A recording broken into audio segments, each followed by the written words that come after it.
Hello guys, welcome to my channel. আমি রনিতা, তোমরা দেখছো unmonarts। চলো, আমি আজকে আবার তোমাদের সাথে আর একটা বটল পেন্টিং নিয়ে চলে এসেছি। প্রায় অনেকদিন পর আজকে আবার বটল পেন্টিং করব। আমি সেটার জন্য খুবই এক্সাইটেড। আমি নর্মালি এরকম বটল জোগাড় করি, নিজের বাড়ি থেকে হোক বা অন্যের বাড়ি থেকে হোক। এটা শুনে হয়তো অনেকেই হাসবে। আসলে ব্যাপারটা হচ্ছে, যারা আর্টিস্ট না, তারা এইরকম টাইপের জোগাড় করতে বা জমাতে ভীষণ ভালোবাসে, কারণ ওটা যে কোনো সময় হঠাৎ মনে হলে আমরা এই কাজগুলো করতে পারি, এবং এই কাজগুলো করতে আমাদের খুবই ভালো লাগে। আর সেই বিষয়টা একমাত্র যারা করে এইসব কাজ, তারা ছাড়া কেউ বুঝবে না। বাকিরা সবাই ভাবে পাগল বা হাসাহাসি করে এই বিষয়টা নিয়ে। তো ঠিক আছে, চলো, যাদের হাসার কাজ তারা হাসবে, সেটা নিয়ে আমার কিছু বলার নেই। আমি প্রথমে এখানে বটলের উপরে একটা স্কাই ব্লু কালারের বেস তৈরি করে নিয়েছি। নর্মালি কাঁচের উপরে আঁকাটা একটু কষ্টসাধ্য, কারণ প্রথমত কাঁচের উপরে কালার খুব তাড়াতাড়ি টানে না, দ্বিতীয়ত হচ্ছে বেশি জল বা ওয়াটার ইউজ করা যায় না। তো এই ব্যাপারগুলো অনেক মাথায় রাখতে হয়। তো আমি এবার এখানে পেন্সিল দিয়ে স্কেচ করে নিয়েছি। এখানে আমি পদ্ম ফুল বা লোটাসের থিম রাখছি, সেই থিমটা মাথায় নিয়ে আমি এখানে পেন্টিং করছি।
প্রথমে দুটো কালার মিক্স করে কালার করার চেষ্টা করেছিলাম, কিন্তু ব্যাপার দেখছি না বিষয়টা হচ্ছে না, তাই শুধু হোয়াইট কালার দিয়ে প্রথমে আমি কিছু পদ্ম ফুল এঁকে নিয়েছি।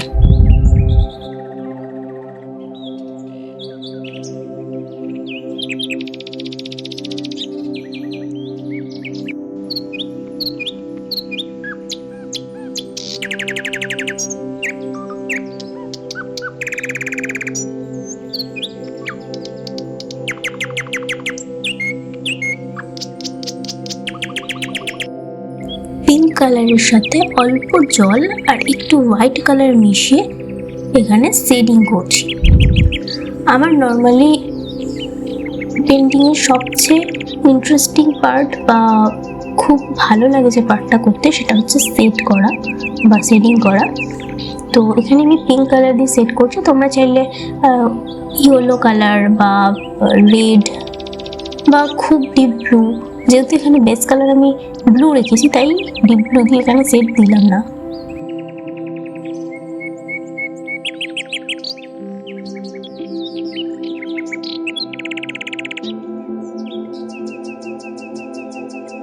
তোমাদের বটলের ওপর বা কাঁচের ওপর বেসিক্যালি পেন্ট করার সময় কিছু জিনিস মাথায় রাখতে হবে, সেটা হচ্ছে যে আমাদের কালারটা যেন খুব বেশি তরল না হয়, আবার খুব বেশি গাঢ় না হয়। খুব বেশি গাঢ় হলে একটা জায়গায় অনেক বেশি মোটা হয়ে যাবে কালার, এবং তাতে কালার উঠে যাওয়ার সম্ভাবনা থাকতে পারে। আবার যদি খুব বেশি পাতলা হয় সেটা কাঁচের গায়ে থাকবেই না, সেক্ষেত্রেও একটা মানে উঠে যাওয়ার কালার উঠে যাওয়ার সম্ভাবনা আছে।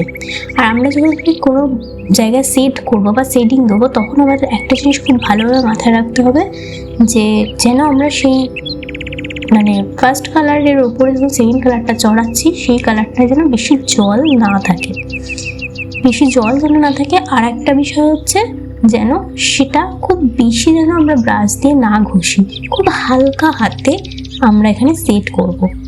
কারণ বেশি ঘষলে নিচের কালারের সাথে উপরের কালার অনেক সময় মিশে যায় বা অনেক সময় উঠে আসে, তখন সেটাকে মেকআপ করাটা খুব মুশকিলের কাজ হয়ে যায়।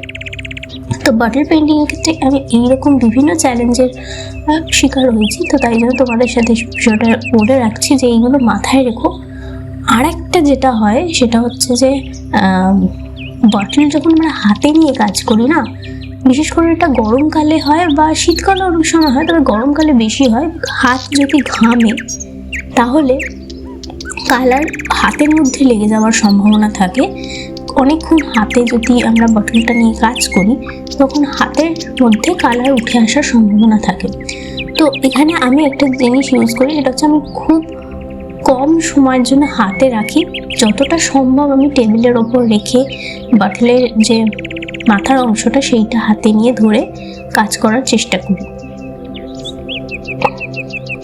আর না হলে তোমরা টিস্যু পেপার ইউজ করতে পারো, টিস্যু পেপারটা হাতে নিয়ে তার উপরে বটলটা ধরতে পারো, তবে তাতে একটু সেটা পড়ে যাওয়ার বা ঠিক করে ধরা যায় না, সেই জন্য আমি বলবো যে তোমরা ওটা টেবিলের উপরে রেখেই করার চেষ্টা করো যতটা সম্ভব।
চলো এখানে ফুলগুলো তো করে নিয়েছি, এবার ফুলের যে নিচের অংশটা বৃন্ত যেটা, সেটা আমরা স্যাপ গ্রিন কালার দিয়ে এখানে করে নেব। এখানে সবচেয়ে ইজি কাজ হচ্ছে বৃন্ত করা, এটার মধ্যে কোনো সমস্যাই হয় না করতে, খালি একটু হাতটাকে স্টেডি রাখতে হয় তাহলেই সুন্দরভাবে হয়ে যায়।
এখানে কিছু পদ্ম পাতাও এঁকে নিচ্ছি ব্যাপারটাকে আরও রিয়েলিস্টিক করার জন্য।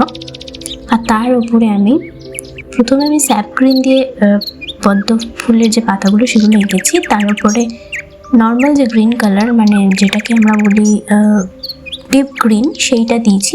তারপরে আমরা ইয়েলো কালার দিয়ে এটাকে শেড করেছি।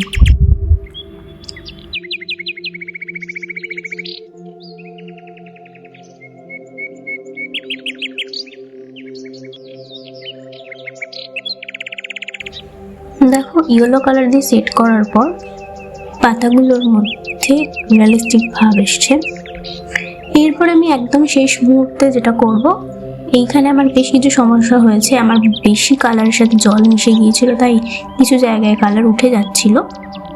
তো খুব সাবধানে এই জায়গাগুলো খুব হালকা হাতে আমি এই জায়গাগুলোতে ডিপ ব্লু কালার দিয়ে যে জলের একটা এফেক্ট সেইটা তৈরি করেছি।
তো তোমরা দেখতেই পেলে আমি এই বটল পেন্টিংটা কীভাবে করে নিয়েছি।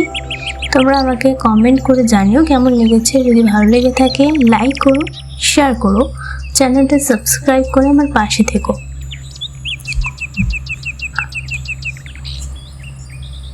আজকে আমার ভিডিও এইটুকুই, দেখা হচ্ছে পরের ভিডিওতে। ততদিনের জন্য সবাই খুব ভালো থেকো, সুস্থ থেকো। Bye bye guys.